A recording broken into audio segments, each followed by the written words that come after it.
They looked inseparable, the odd couple who turned love, rebellion, and raw chemistry into one of the biggest pop phenomena of the 1960s. But behind the smiles, matching outfits, and "I got you, babe," something far more complicated was quietly unfolding. Now, at 78, Cher is finally breaking her silence about what really pushed her to walk away from Sonny Bono. And it wasn't just fame or fading romance. Was it control, betrayal, or a truth she protected for decades? The answer reshapes everything we thought we knew about their love story and reveals the moment Cher chose herself. To understand why Cher is speaking out now, the story has to begin at the very start of her relationship with Sonny Bono, a bond that was as chaotic as it was transformative. In 1964, Sonny, already connected to the music industry, met a young and uncertain Cher. Though he was initially interested in her friend, fate redirected them toward each other. When Cher had nowhere to live, Sonny offered her a place to stay, and what began as a practical arrangement slowly became emotional and deeply personal. For Cher, who had grown up feeling abandoned by her father, Sonny's confidence and guidance offered a sense of stability she had long been missing. Under Sonny's direction, Cher entered the music world as a backup singer, lending her voice to major recordings before stepping into the spotlight herself. Plagued by stage fright, she struggled to perform alone, prompting Sonny to join her on stage, a decision that gave birth to Sonny and Cher. Their chemistry propelled them to the top of the charts with hits like "I Got You, Babe" and "The Beat Goes On," turning them into a cultural phenomenon. Yet behind the success, their personal relationship was fragile, strained by Sonny's infidelity, an unconventional marriage, and Cher's growing desire for independence. By the late 1960s, fame brought new pressures. The birth of their child, Chastity Bono, now Chaz Bono, and the eventual legalization of their marriage failed to ease the tension. Financial setbacks and fading popularity forced reinvention, leading to their unexpected resurgence in the early 1970s with the Sonny and Cher Comedy Hour. The show revived their careers and cemented their public image as a loving, witty couple, even as private cracks continued to deepen. Cher later reflected that despite the turmoil in their private lives, working with Sonny was often filled with genuine laughter and real connection. Their on-screen chemistry was never an act. It reflected a bond that had once been authentic and powerful. But as their professional success continued, their marriage quietly deteriorated. Sonny's infidelity and increasingly controlling behavior clashed with Cher's growing confidence and desire for independence. What had once felt protective soon became suffocating, especially as her fame began to eclipse his. Behind the carefully maintained public image, their personal relationship grew more distant and complicated.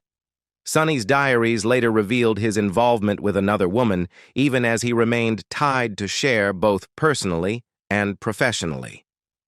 By February 1974, the strain had become unbearable. Cher initiated their separation, citing control and a long-suppressed need for autonomy. The divorce was bitter, marked by legal battles over money and custody of their child, Chaz. Cher accused Sonny of financial manipulation, while Sonny fought to maintain control, deepening the emotional damage on both sides. Even after the split, Cher admitted she struggled to fully detach from him. Still, the divorce came at a steep cost. Bound by contracts Sonny had structured, she was forced to pay him millions and fulfill exhausting performance obligations just to free herself professionally. During this period, music executive David Geffen became a crucial ally, supporting her independence and helping sever Sonny's hold on her career. Their divorce was finalized in 1975, ending a partnership that had defined an era. Determined to prove herself, Cher rebuilt from the ground up.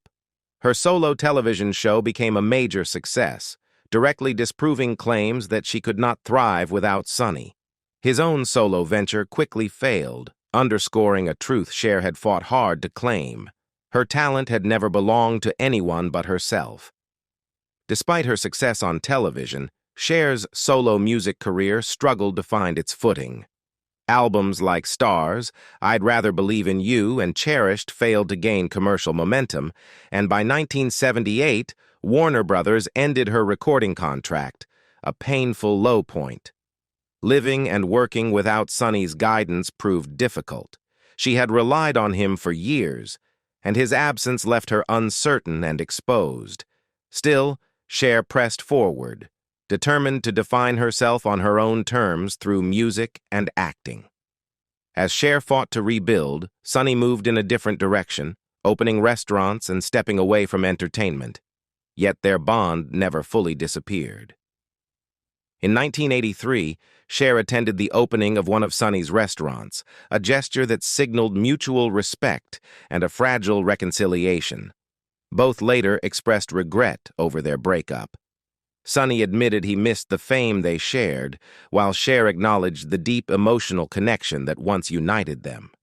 Though disagreements still surfaced publicly, their shared history remained undeniable, resurfacing in emotional reunions, most memorably during a performance of I Got You, Babe on Late Night with David Letterman, where their chemistry once again captivated audiences. Soon after her divorce, Cher entered a turbulent new chapter with rock musician Gregg Allman. The romance moved at lightning speed. They married just days after her split from Sonny. But chaos quickly followed. Allman's struggles with addiction overwhelmed the relationship, leading Cher to file for divorce within days, though the two later reconciled. Their contrasting worlds, her discipline and ambition versus his instability, created constant friction. A joint album, To the Hard Way, failed commercially, further straining the marriage. In 1976, they welcomed their son, Elijah Blue Allman. But Allman's ongoing substance abuse forced Cher to make difficult choices to protect her child, including sending Elijah to boarding school for stability. Elijah later spoke openly about the emotional toll of his upbringing, yet he ultimately forged his own path in music. As an adult, he overcame personal struggles and even appeared alongside his mother in her iconic If I Could Turn Back Time video, a quiet testament to a family shaped by turmoil, resilience, and lasting connection. After her turbulent relationship with Gregg Allman, Cher pushed forward by reinventing herself once again. She signed with Casablanca Records and embraced the disco wave of the late 1970s. The album Take Me Home marked a turning point.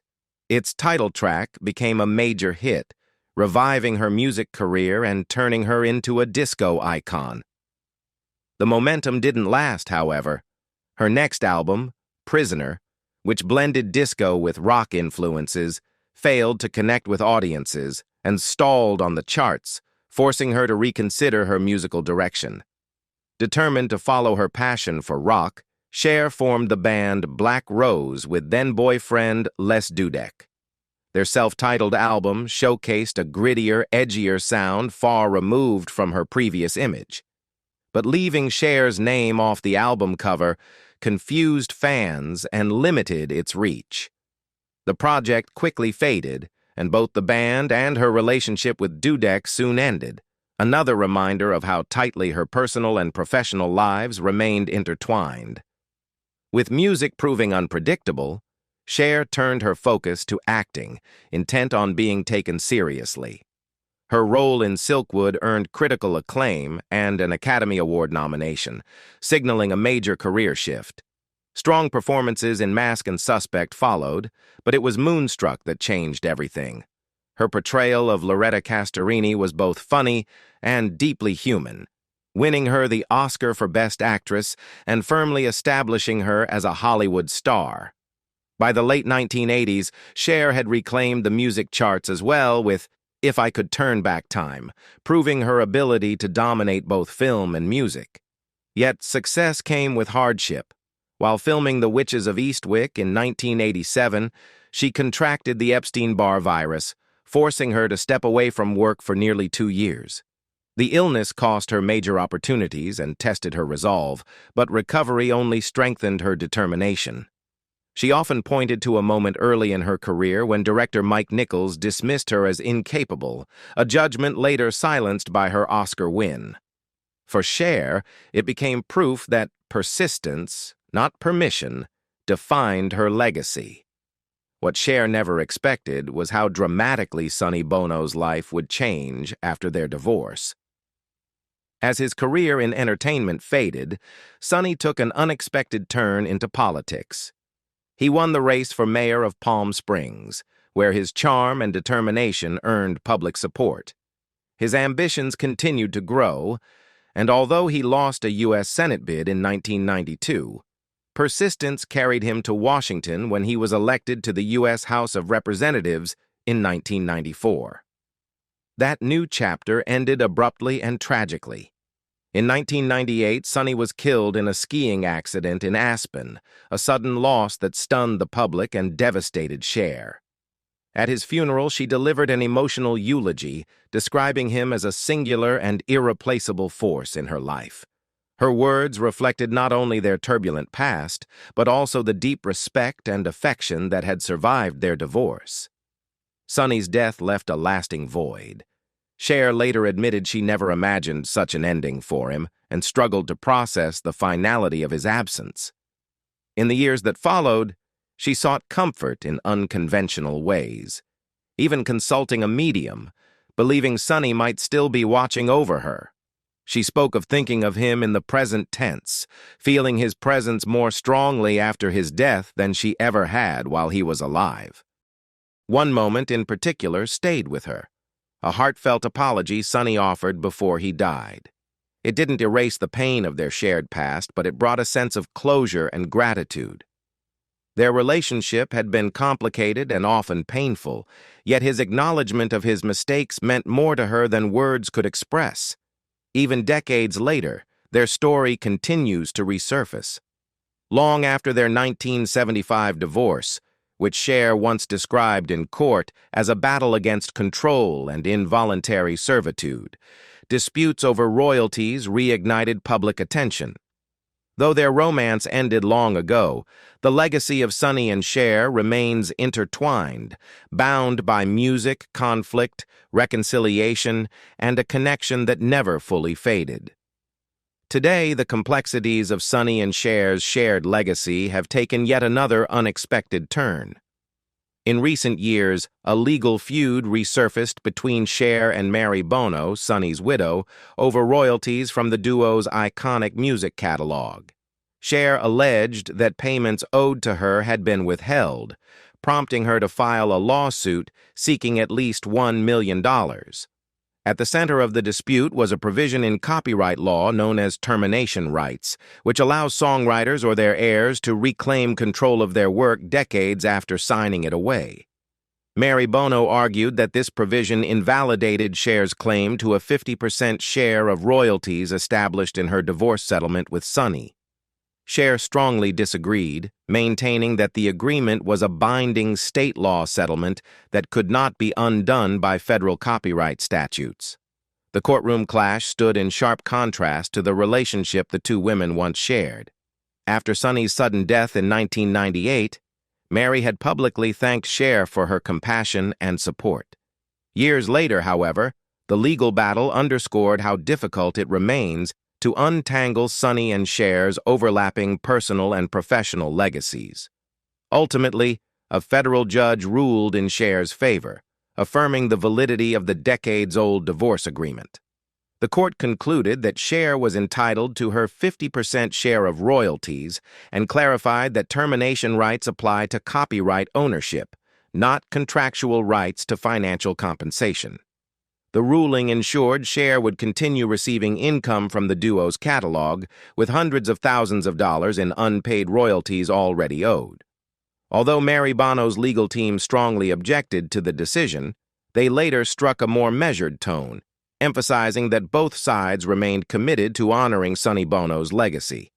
For Cher, the outcome was another hard-won victory in a lifetime defined by persistence. That spirit was on full display when she was inducted into the Rock and Roll Hall of Fame, where she joked that getting divorced had been easier than earning that honor. Fans are now looking ahead to another major chapter in Cher's long and remarkable career, the release of her memoir, Cher, the Memoir, Part 1. In the book, she speaks with rare openness, revisiting her childhood and the complicated relationship that shaped her early life and career. She reflects on growing up too fast, carrying adult responsibilities at a young age, and traces the emotional highs and lows that defined her path to stardom. The story begins in 1962 when Sherilyn Sarkisian met Sonny Bono in a coffee shop. He immediately stood out with his confidence and unconventional style. It wasn't love at first sight, but despite their age difference, Cher was drawn to his humor, ambition, and belief in her talent. That connection grew into a partnership that would transform them both. Together, Sonny and Cher became cultural icons. I Got You, Babe defined a generation, and the Sonny and Cher comedy hour turned them into television superstars. Behind the scenes, however, Cher describes a relationship that was slowly unraveling. She began to feel sidelined and undervalued as Sonny grew more controlling, even restricting her social interactions. Over time, she felt less like a partner and more like a means to sustain his success. In the memoir, Cher recounts a turning point that forced her to confront the reality of their relationship. Desperate to reclaim her independence, she made a painful but decisive move to end the marriage. Though the separation was emotionally devastating, it allowed her to take control of her life and future. Even after their personal bond collapsed, Sonny and Cher continued performing together, preserving a public image of unity. Behind the scenes, Cher pushed for greater financial and professional autonomy. It was music executive David Geffen who ultimately exposed how unbalanced the partnership had been, revealing that Sonny controlled nearly all of their shared business empire. The discovery left Cher feeling betrayed, but determined to protect herself. Despite everything, they managed to maintain a fragile connection and even reunited professionally at times. Cher reflects on how their on-stage chemistry often masked deep personal pain, offering brief moments of escape through performance. Now, with her memoir released and hints of a second volume ahead, Cher makes it clear that her story is still unfolding. With new music planned and inspiration drawn from enduring artists like Tony Bennett, she remains committed to creating, performing, and redefining herself on her own terms.